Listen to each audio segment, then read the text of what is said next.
so this question reads, can you please recommend some book, essays, or articles on quantum physics and quantum immortality? And my answer to that is absolutely. Yes, I would love to. I would start with What is Real by Adam Becker, Our Mathematical Universe by Max Tegmark, and the great courses titled Einstein's Relativity and the Quantum Revolution by Richard Wolfson. For the slightly esoteric but very well researched, I would recommend Is There Life After Death by Anthony Peake and Labyrinth of Time, also by Anthony Peake. The Reality Revolution by Brian Scott is also a great read. Quantum Jumps by Cynthia Larson is also a great read. Parallel Worlds by Michio Kaku. He's just a great author, just in general. I love all his books. If you're into fiction and you want to have your mind blown, check out Dark Matter and Recursion, both by Blake Crouch.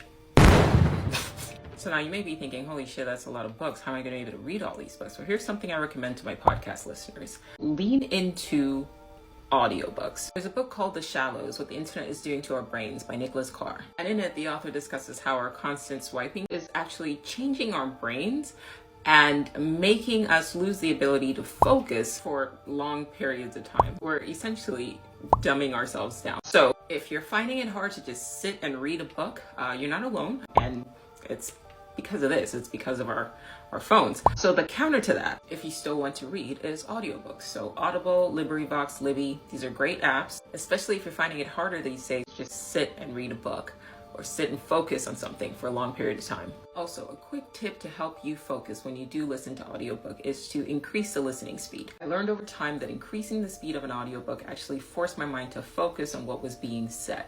So I started at 2x speed and I've now worked up to 3x speed, allowing me to listen to a book 3 times in the same amount of time it takes the average person to listen once.